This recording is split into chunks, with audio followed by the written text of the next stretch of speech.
Hello and welcome to Nerd Church for this special edition. Um, in a couple days, as we're recording this, and today, if you're seeing it on the YouTube channel, is December 12th, which is the feast of Our Lady of Guadalupe. And this is a very big deal in Mexico and as well as in the United States, particularly those parts of the United States that used to be part of New Spain, like where I live. And we thought that it would be interesting to kind of talk about these extra feast days that are happening in the Catholic Church, in addition to the normal Sunday cycle of readings. Now, before we get started, we should probably take a minute to explain who Our Lady of Guadalupe is for people who may not be as familiar. Basically, the Virgin Mary in Catholicism has a whole bunch of different titles that are given to her, some of which come from the Bible and some of which are drawn from associated with apparitions of the Virgin Mary that occurred in a particular city or a particular miracle. So it'll be, for example, Our Lady of Knock was a famous apparition that happened in Ireland in the 1930s. Our Lady of Guadalupe is actually interesting because the title Our Lady of Guadalupe belonged originally to a apparition that happened in the town of Guadalupe in Spain, and then was later on applied to an apparition that appeared in Mexico in the 16th century. Now, an apparition, we should probably define our term here, is when the Virgin Mary or a saint, because saints and Jesus also get apparitions, when they appear physically present to the person who is there seeing, but it's not a vision that is happening in the mind of a person. It's understood that the being who's showing up is in some way actually present and visible, at least to the person who's seeing that. And those apparitions, as with everything in the Catholic Church, I always think puts the organized in organized religion. So there's a whole long checklist of things that are used to evaluate, is this really an apparition? Is this really not? So one of the things that we're going to get into is that there has been debate and questioning and different versions of the story going on really since the 16th century. Although, of course, there's kind of a standard version with all of the bells and whistles and, sort of wild, miraculous claims. And one thing that I want to say about that is that a lot of the really wild claims, like one of the ones that you'll hear a lot is like claiming that if you take a photograph of the eye of the image of Our Lady of Guadalupe and zoom in on it really, really close, that like in the iris, you can see Juan Diego, who was the man who had reported seeing the apparition of the Virgin Mary, talking to the bishop and trying to convince him that, yes, I really did see the Virgin Mary. Um, I've seen a picture of that, and it's an ink blot. It's, if you want to see something there, sure, but it's an ink blot. And one of the things that I don't like about the really wild supernatural claims, and this is kind of an ongoing project within Nerd Church, is that people will hear these stories that are like that make falsifiable claims. And then they find out that the claim has been falsified, and they go, "Oh, the whole thing is a bunch of nonsense." When in fact there is a lot of real history here that can be discussed and understood, and that still leaves us with this very important icon of the Virgin Mary that is still has plenty of room to be very meaningful to a whole lot of people. So I guess we'll get started. I think the first thing I should probably do is show people for the it's always hard for me to imagine that there are some people that if you just say Our Lady of Guadalupe, an image doesn't immediately pop into their head, because I see about six I see Our Lady of Guadalupe about 6 times a day just walking around the streets. Um, but I suppose there aren't, so I'm going to go into screen sharing. And share, that is not the tab I am looking for. Okay. Okay. This is Our Lady of Guadalupe. And now we can talk a little bit about the iconography of this, but this is a fairly standard depiction in Catholic iconography. It's often associated with the title Our Lady of the Immaculate Conception, which refers to the theological concept that the Virgin Mary was conceived without original sin. And that's something that we'll probably do another special episode on next year if we're still around. But because there's the Feast of the Immaculate Conception, which happens this week also. But this year we wanted to focus on Guadalupe.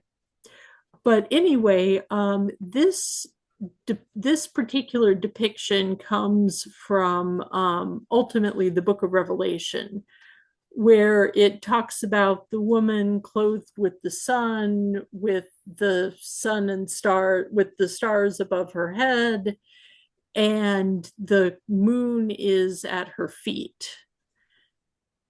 And the description from Revelation also says that she's great with child, which this particular depiction doesn't look especially pregnant.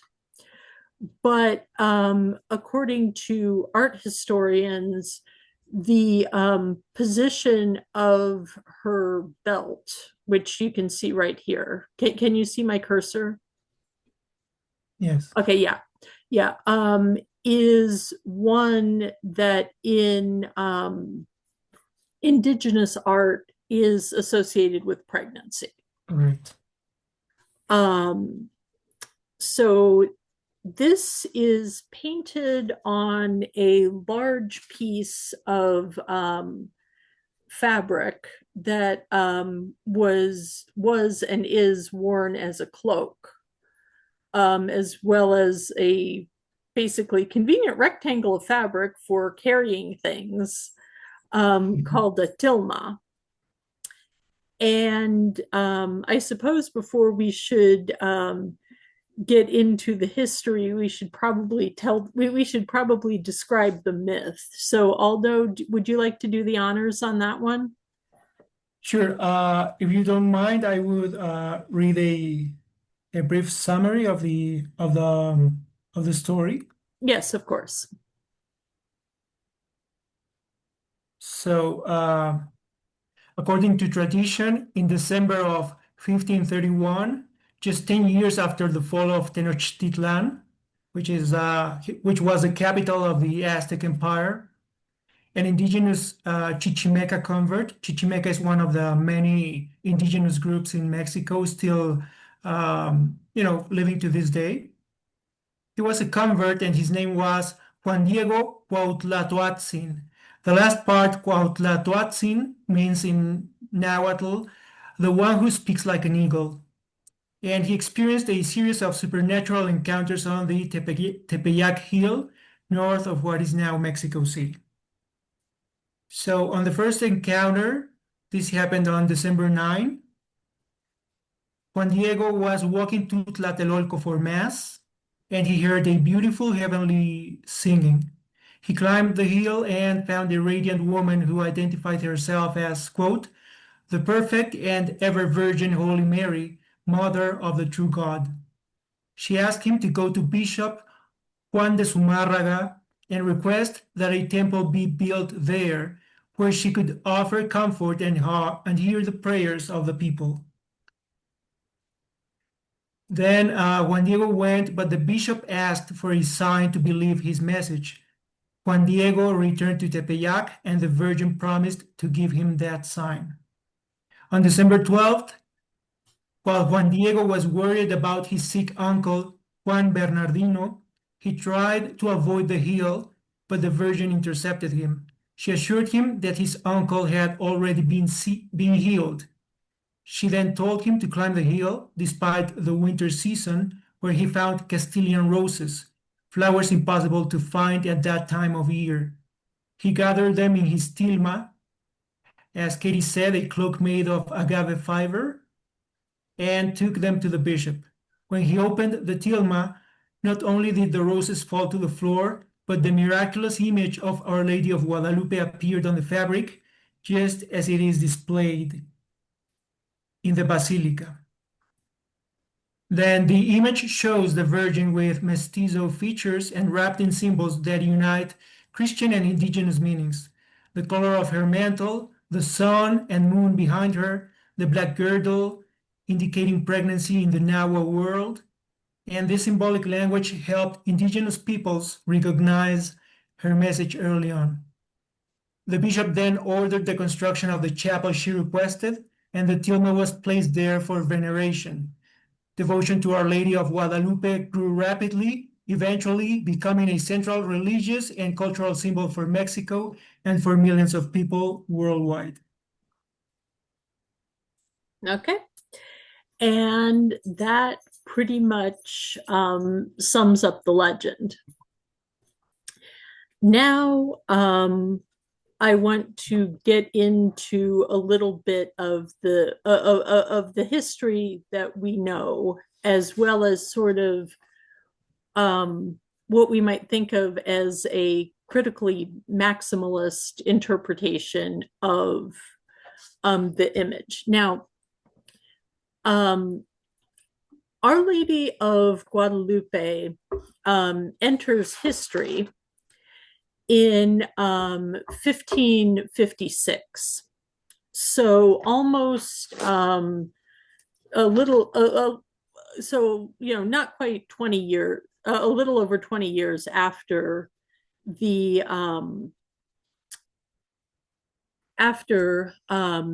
apparition is supposed to have occurred. Now in 1556, there was an argument going on, basically between the bishop, the Archbishop of Mexico City, who at that time was Alonso de Montufar, who gave a sermon in December of 1556 basically praising what he described as a powerful devotion to the Virgin Mary that was going on at Tepeyac Hill that involved the veneration of an image of the Virgin on a tilma. Then a couple of days later, Francisco Bustamante, who was one of the bishop was a Dominican, and the Dominicans who were in Mexico thought that the devotion to Our Lady of Guadalupe was absolutely wonderful. Then the Franciscans were less enthusiastic about it, and a couple of days after the bishop gave his explanation, Father Francisco Bustamante gave a sermon in which he vociferously condemned the image. He said that it promoted superstition and idolatry because people thought that whatever miracles were happening because of the object itself and not through the grace of God as channeled through the Virgin Mary, as channeled through the image. He was also somewhat apprehensive about the fact that the hill of Tepeyac had previously been the site of devotion to an Aztec goddess. Although I would also point out that Catholicism has a long and proud tradition of repurposing temples and other sites for Christian use. It's like, oh, you thought you had a thing? Boom, we're on top of it, right? And crucially, Father Bustamante also says, and this image was created yesterday, which, is probably an element of hyperbole, by an Indian named Marcos. So this is the earliest, and sure, except for one piece of documentation, which I'll mention in a little bit. This is one of the earliest and clearest mentions of devotion to Our Lady of Guadalupe at the Hill of Tepeyac, and crucially involving a tilma. And what they're talking about in 1556 is clearly something that has been around for at least a little while, right? To the point that it's the subject of, sort of dueling sermons. Now in 1996, there was another thing came to light. And this was, and I'm going to pull it up here. This is called the Codex Escalada for the person who found it. And the Codex Escalada came to light when basically in the mid-1990s, John Paul II, who was Pope at the time, had gone on this sort of series of apologies for historic wrongs done by the Catholic Church. And it's worth mentioning at this point that the Spanish conquest of Mexico can really only be described as apocalyptic. I mean, this truly was the end of a world. Like, hundreds of thousands of people were dying of disease in addition to the warfare. Um, and it was just really just incredibly difficult. And there was um, a lot of, and and you had the Spanish coming in and basically trying to establish a new empire on the bones, or not even the bones, the body of the Aztec Triple Alliance.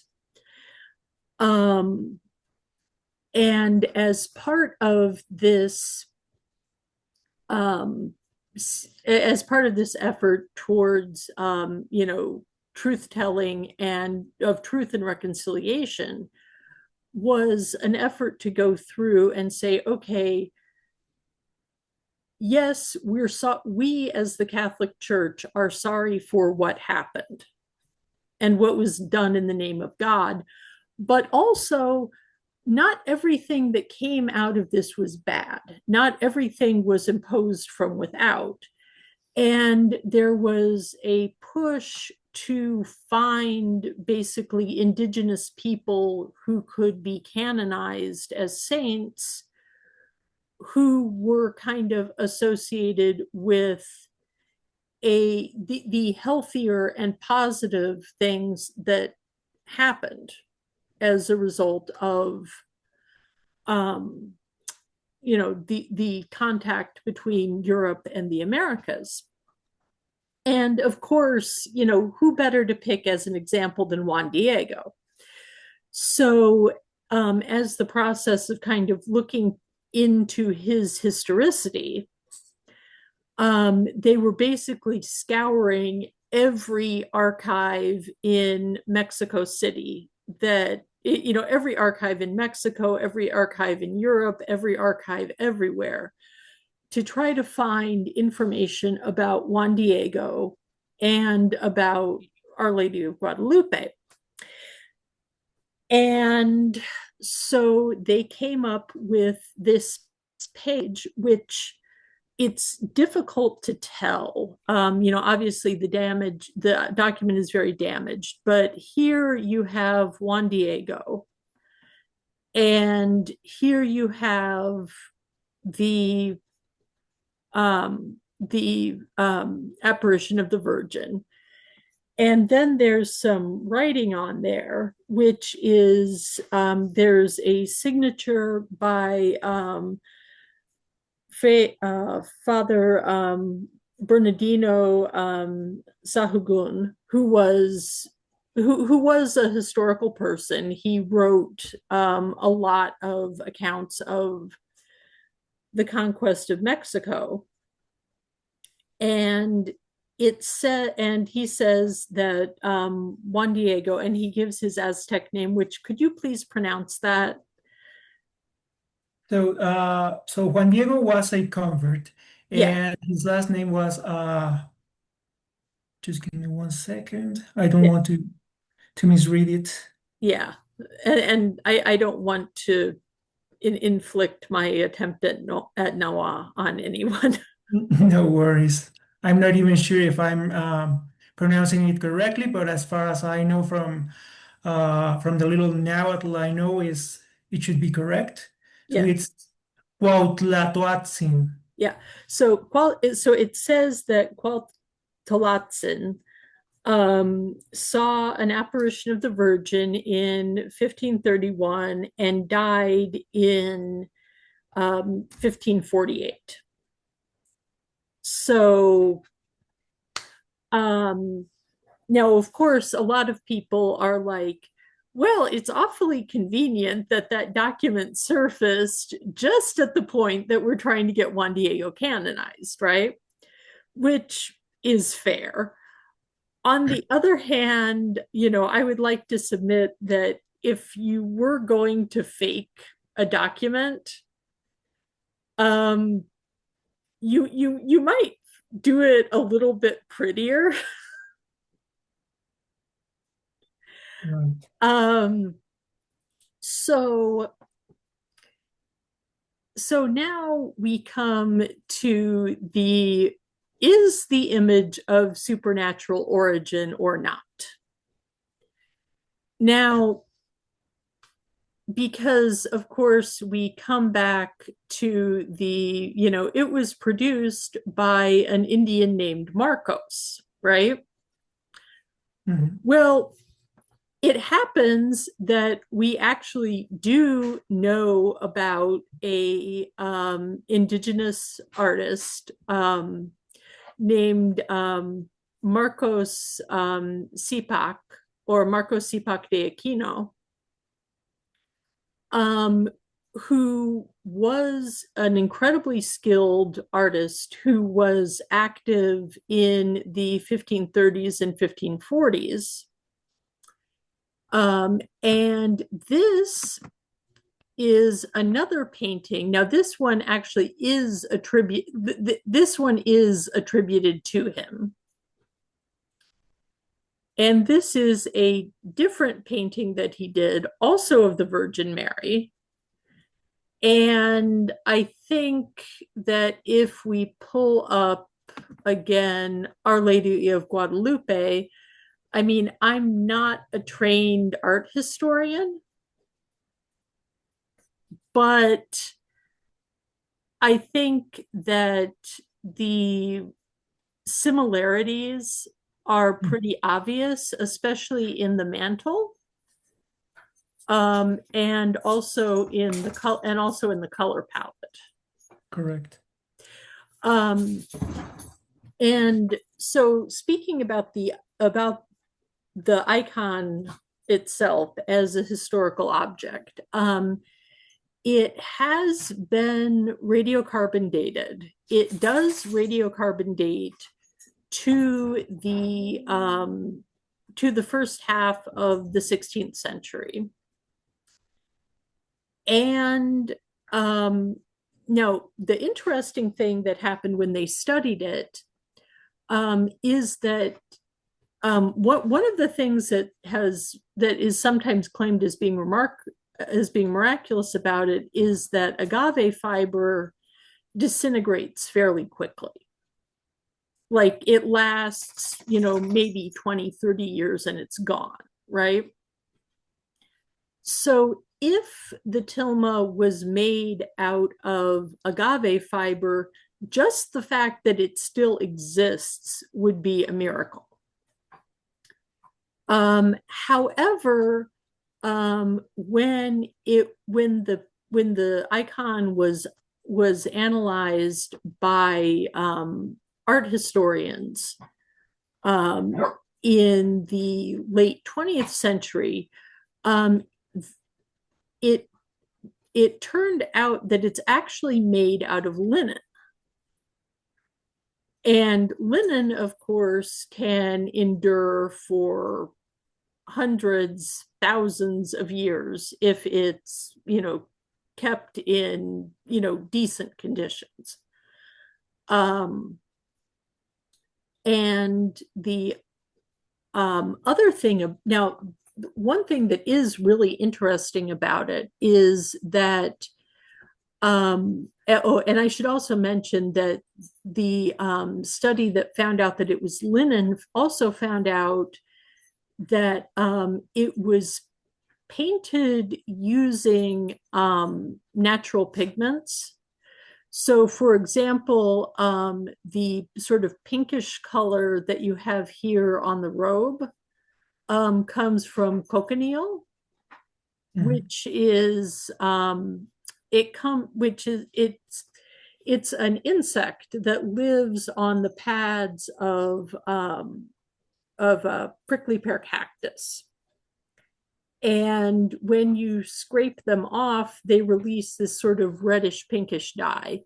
And then the green actually comes from verdigris, which is oxidized copper, and so on. So basically, it's painted, but not in the sense that a European style oil painting would be, where the pigment is laying on top of the fabric. This is essentially almost dyed, which explains why in the 18th and 19th century, when artists were brought in to examine the tilma, they said, no, it's not painted. Like there's no signs of brush strokes, there's no signs of anything else, which is true because Marco Sipak wasn't using, he's painting in a European style, but he's using indigenous techniques, which actually brings us to the other thing that I thought was really interesting about it is there's no undersketch. So this, and there's no outlining or anything. So this thing was done freehand. And I just want to take a moment to give all honor and respect to the amount of skill. I mean, look at that drapery. Like, just look at that drapery. And now realize that somebody did that drapery and that shading freehand. Because the only touch-ups that have happened on the image are around the head and around the feet. So, you know, so we're certainly talking about a truly incredible piece of art. And I think, you know, and now as far as the tilma part of it goes, one thing that we also know is that there was a tremendous exchange of textiles that the Spanish were giving to people as gifts. You know, and that was largely because in both cultures, you know, giving clothing or fabric as a gift was incredibly common. So it's entirely possible that it really was painted on someone's tilma. And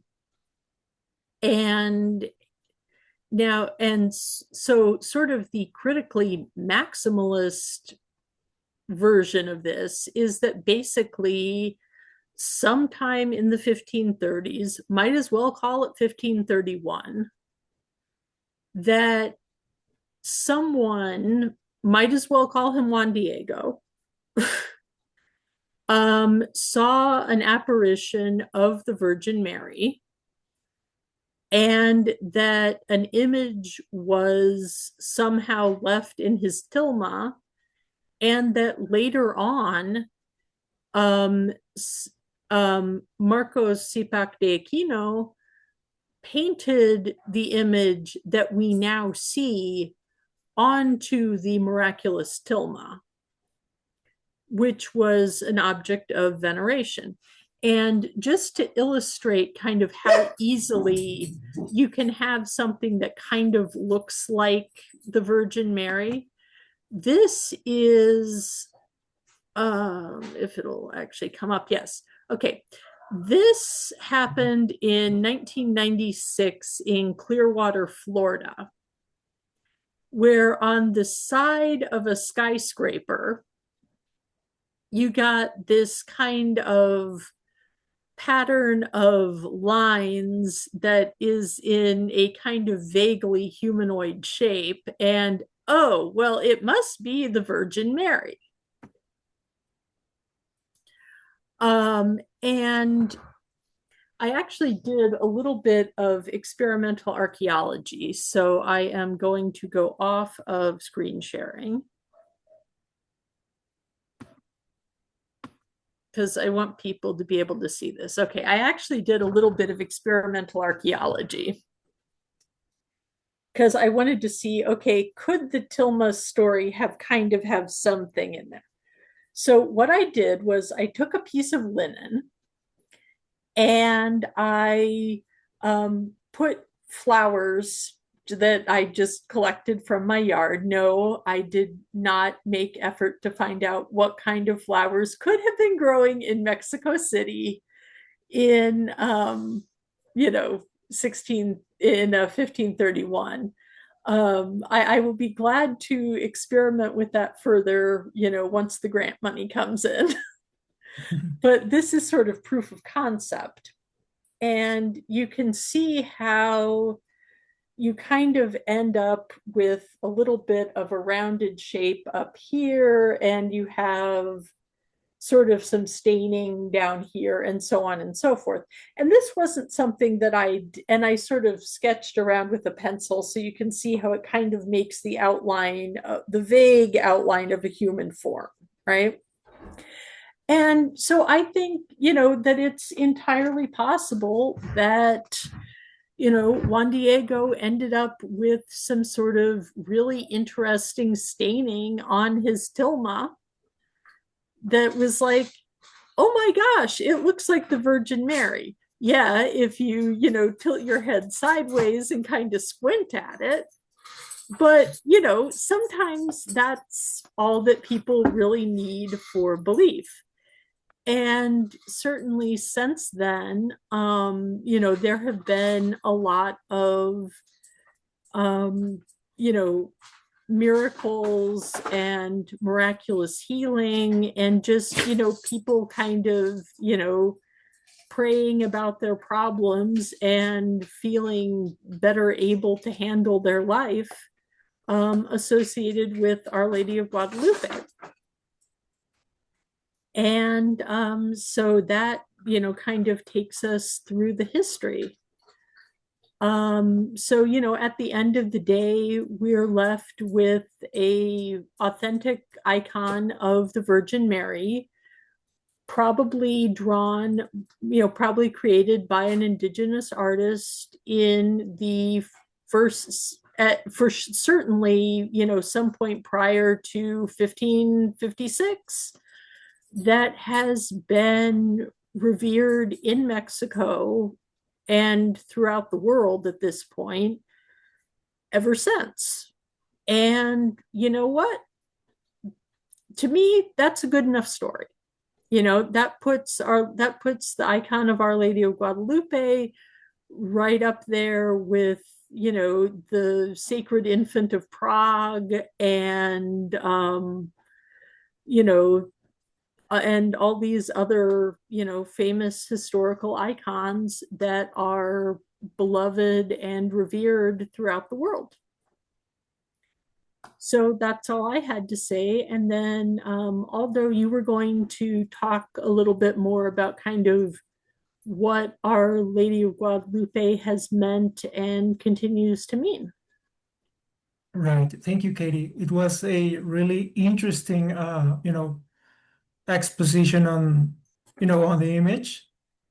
But aside from that, as you were telling me, she's as a character, she's a very important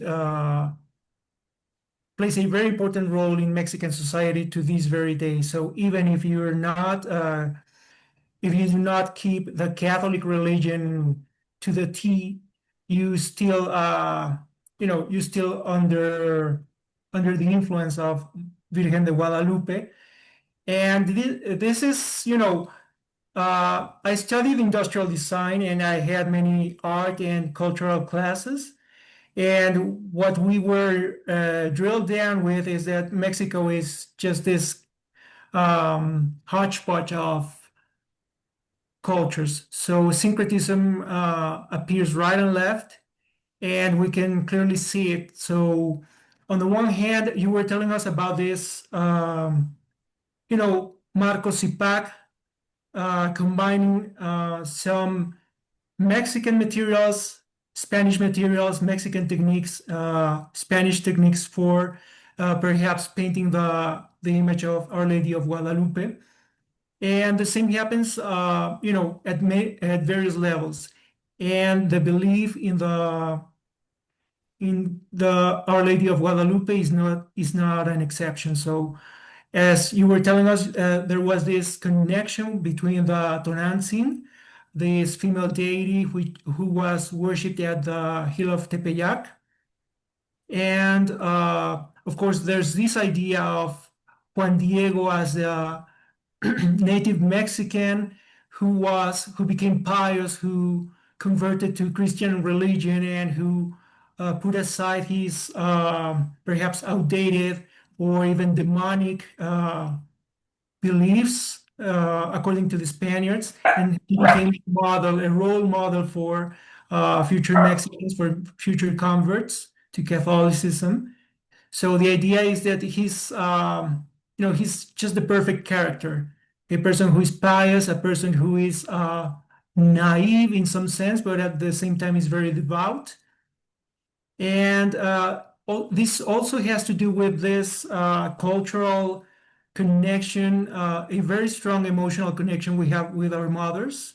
And of course, Mexico is not the only culture who, in some way, worships or puts our mother in a pedestal. So Our Lady of Guadalupe is, in some sense, the mother of all Mexico. And in an endearing way, people always refer or address to her as our Virgencita, our little virgin. Whenever you use this kind of diminutives in Mexico, it isn't to belittle the person or the object, but it is used as an endearing term. So people will call her, and it is this very close connection you have with her, and you can see it from a very different,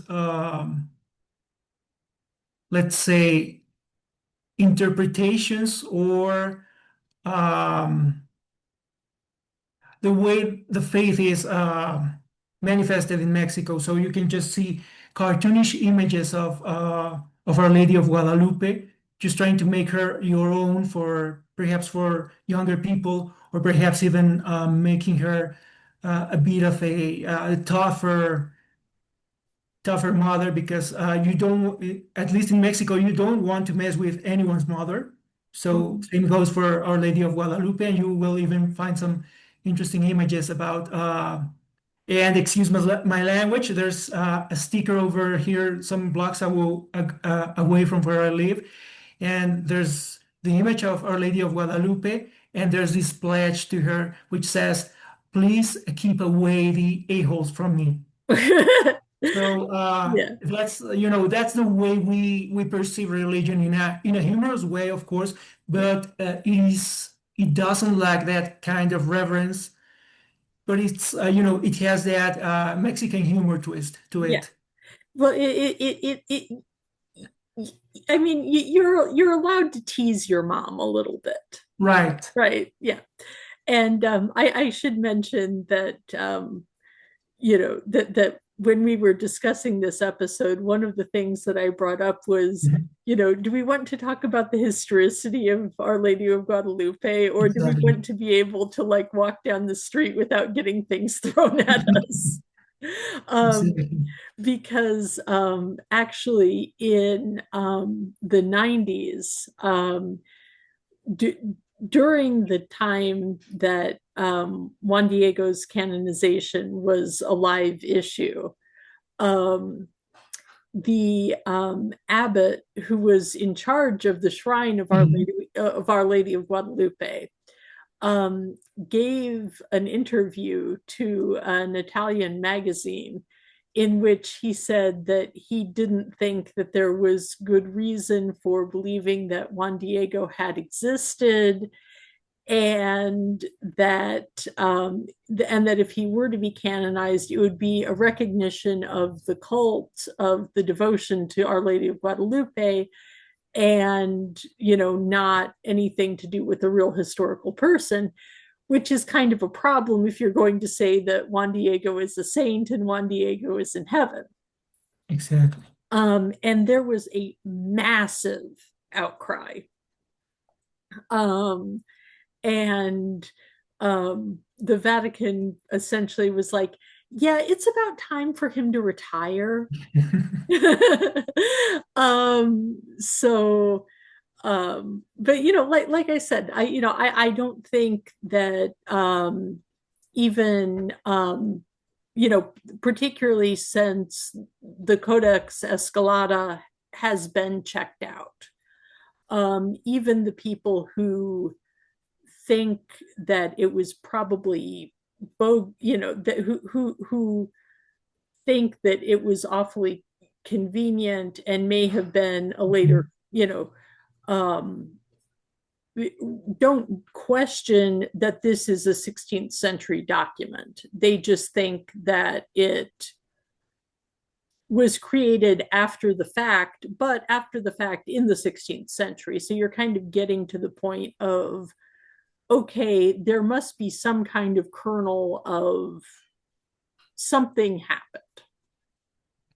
Exactly. And for example, so the idea behind this lack of historicity is because faith and history work in different ways. So the main argument regarding whether Juan Diego was a historical figure or not is the documentation we have about him. So if the documentation doesn't go as far back as when he was alive, then there's some serious doubts regarding his actual existence, right? Yeah. And that is what most of these people argue against the existence of Juan Diego. And of course, but it's interesting how this, as I said, the story is very convenient because it preserves lots of interesting elements. So Juan Bernardino, Juan Diego's uncle, was sick, and that reminds us a bit of this gospel stories about whether it was the centurion's servant or someone else who was sick, and then he was miraculously cured, even though Jesus wasn't present. And then there's this heal, and then there's this apparition, which may refer to the transfiguration of Christ or even Mount Sinai. So it has a lot of elements which are known to people from the Christian tradition and the Jewish tradition, and they are just reworked into one new story, but tailored to the people of Mexico. And as you were mentioning about the image of the Virgin of Guadalupe, so there's this. Of course, you can just look at the posture of the person, and she's a virgin, the Virgin Mary, Yeah, I'm an going to European I'm virgin. going to pull up the image again Mhm. so that people Thank you. so that as you're talking, people can. And iconography for the Virgin Mary varies depending on the region, depending on the branch of Catholicism in Europe, at least. And Mexico is no exception. You were telling us about some of the elements, indigenous elements. I would like to add that this mantle, this green mantle she had, the color was only used by the indigenous monarchy in Mexico. And there were also these outrageous claims during the. We had a documentary back in the early 90s about the tilma. Mhm. And they basically, what they did, basically they compared it to the Shroud of Turin, which is also these both of these objects are very close in time. So the Shroud of Turin makes its earliest appearance in history around the 13th century, and the tilma in the 16th century. So it is not so far away from one from the other. And there were these other outrageous claims about the mantle. So as you can see, there's these little stars embroidered all over the surface of the mantle. And they said that if you were to unfold the mantle, you would find the constellations perfectly aligned. And they even held this theory that a very simple image of the Virgin was original, and then we have all these other elements like the moon, the angel, this halo around the Virgin Mary, which were added later. So I'm not really sure if that is true, but in any case, as you said, it is a feat of, Yeah. Well, of art. it turns out that because I got really interested in kind of the art historical end of it. Mhm. There actually were additional cherubs that used to be painted around the feet. Mhm. And if you look at even a lot of modern depictions of the icon, not the one that I'm showing here is the one that's actually it is a photograph of the actual icon that's on display Mhm. in the Basilica in Mexico City. And then also there was a crown that was painted on Mhm. um, that was later removed in the 1880s, um, probably because of paint failure. Um, Mhm. because one of the things that happens is when you have these natural pigments and you try to put um, like oil paint or gilding or something on top of that, a lot of times that won't last very well and it'll Mhm. kind of flake off. Right. So we're pretty sure that the original image that you see here is what was initially painted. Right. Yeah, I wasn't aware of that, but I do remember having a look at an older book right around the time this documentary came out, and they showed a reconstruction of that supposed original image, and then so perhaps it was some kind of apologetics to explain to let people know that maybe there was a kernel of truth into the a more ancient or more original image, and then try to explain away all these decorations, which would not be um, if we, at least from the way I know the legend about the apparition of Our Lady of Guadalupe, is that it was some kind of photograph. So when Juan Diego spreads out the tilma, it was as if it was an instant photograph, which was Yeah, which appeared.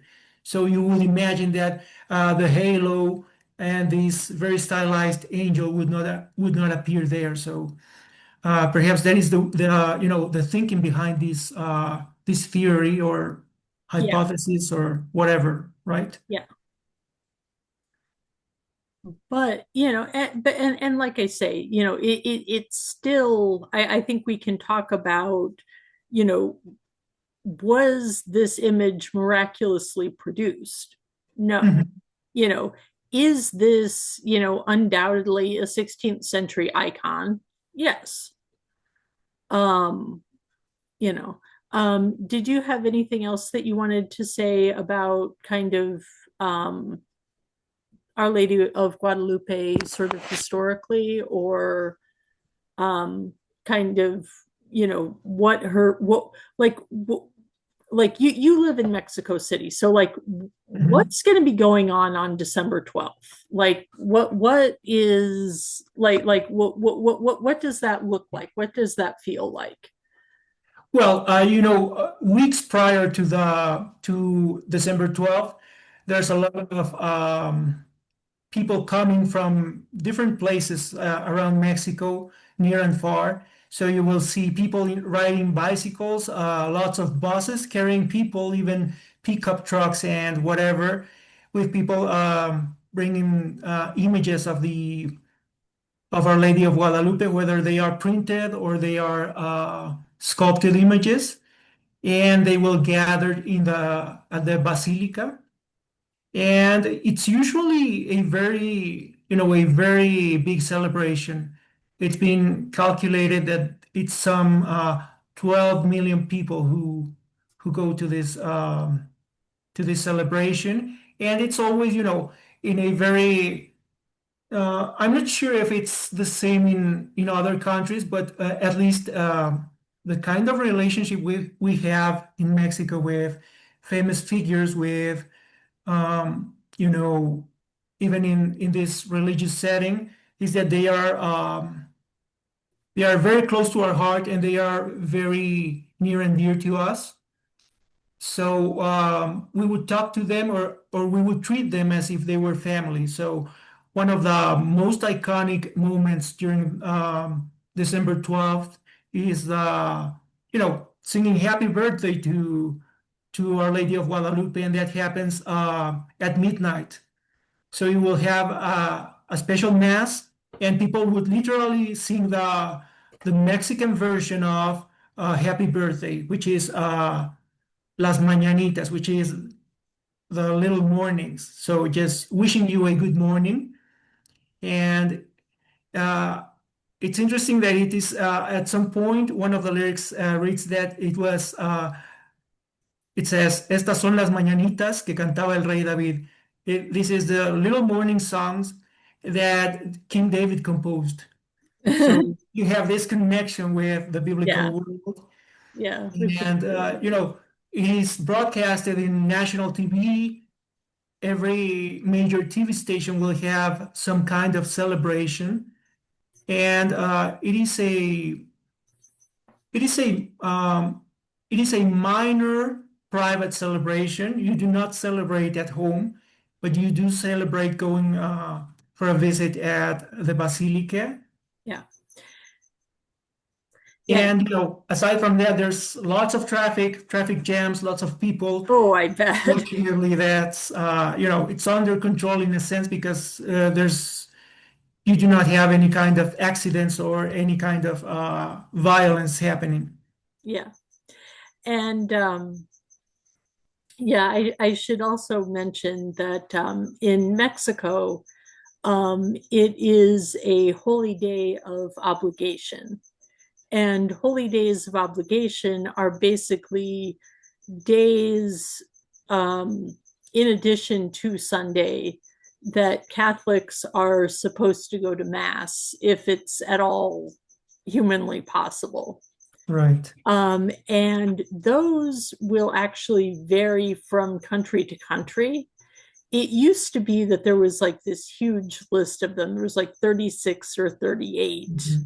separate days. And then in Vatican II, they kind of pared it down and they sort of said, okay, each country will, like, you have to have Christmas and Easter.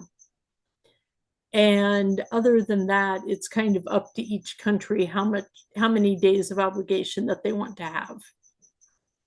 So in Mexico, Aldo, you better go to Mass. That's right. Fortunately, I would not. I'm not. I don't have to go to the Basilica, which is Yeah, a couple of kilometers from where I live, but I could just go to the parish, which is yeah, 30 blocks away from yeah, my yeah. place. You can just go to the parish. Mhm. Exactly. In the U.S., we just had our Marian feast day, which Mhm. is the Our Lady of the Immaculate Conception.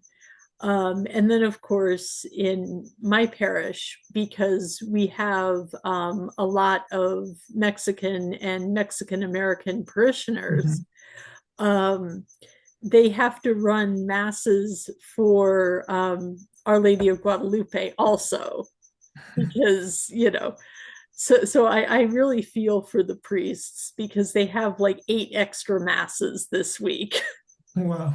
because they have to have all the masses for the actual day of obligation.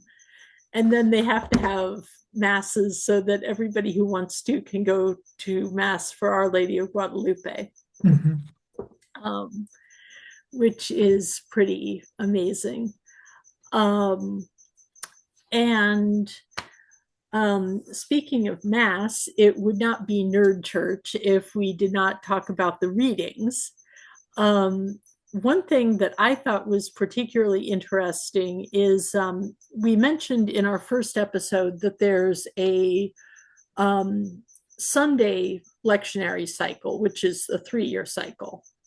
And then there's a 2-year cycle that goes through that go that that runs through weekdays, so Monday through Saturday. And then in the US, on the major feast days, they actually will select special readings specifically for for those feast days and for those feast days. So we had, for example, on Monday there were special readings for our late for the Feast of the Immaculate Conception, and then I checked, and there was actually a and I'm going to have to go into screen share if I'm going to want, or maybe I don't, but all right. And I'm just doing this so that I can pull up the readings onto my screen. And one thing that I thought was interesting was that Aldo found out that in Mexico, they just have the standard readings, which is Zechariah 4:12, and then no, I guess no, Zechariah wasn't even on the list of readings. I don't think you said. No, it's actually Isaiah 48. Yeah, it's Isaiah 48. So it's like just completely non-topical readings. Whereas in the US, they actually come up with a set of readings specifically for Our Lady of Guadalupe. So you have a choice of either Zechariah 2:14 or which is Sing and Rejoice, O Daughter of Zion, obviously, could be applied to the Virgin Mary, or Revelation 11:19, and then 12, 1 through 6, which is the woman clothed with the sun, which is generally on most of the Marian feast days, you will read that one comes up a lot because that's generally understood to be a reference to the Virgin Mary, um, Right. and and specifically the description of and I'm going to just read quickly this part. A woman clothed with the sun, with the moon under her feet, on her head a crown of 12 stars. She was with child and wailed loudly in pain. So you can see how the iconography that you see in Our Lady of Guadalupe, and also in depictions of the Immaculate Conception, will draw on this imagery. To the point that it's almost, at a certain point, it's almost impossible to read this part of Revelation and not go, oh yeah, of course it's Mary. Even though as we come up, we'll have another. This was going to be a long episode anyway, so I didn't want to get too into the text, but we will have another run at this passage coming up in the future. And then the gospel, the reader has a choice, or usually the priest selects if there's a choice, usually the priest will select which reading that he wants to use. But it's basically either the Annunciation or Mary's meeting with Elizabeth. anyway, so I just wanted to kind of share the fact that, you know, those are kind of the big readings that when Catholics are talking about the Virgin Mary and are talking about, okay, why is she important? If we have to go in and back it up from scripture, Mhm. um, those are usually the passages that will be selected. Exactly. And something Katie and I were talking about before recording this episode was that it seems that the version from the US tries to keep more in line with, with the whole topic about Our Lady of Guadalupe. And over here in Mexico, it's just, following the regular readings, which may or may not be as closely linked to Our Lady of Guadalupe as we would expect. Yeah, they're not particularly topical. On the other hand, that may just be, I would actually be interested to find out what the logic is, if there is logic. Possibly it's just that in Mexico, nobody would ever have to explain who Our Lady of Guadalupe is. Exactly. Um, yeah. And I should also mention that Our Lady of Guadalupe just shows up on just all kinds of merch. Like you have t-shirts and banners and bumper stickers and a million and one reproductions. I just wanted to do a little bit of show and tell. This is a little box and it's got Our Lady of Guadalupe on the front because of course it does. I remember back when one of the Pope John Paul II visits to Mexico. They were selling this. I'm not sure how they are called in English, but you had two images, and then there was this like rigged plastic cover, and when you moved it, the image would change. So Yeah, it had different. I know what you're talking about, and I don't know what they're called either. Okay, But yeah, but it's the one where it's on plastic with the lines, and if you rotate it, it changes. exactly. Hopefully, someone will supply the name for that in the chat.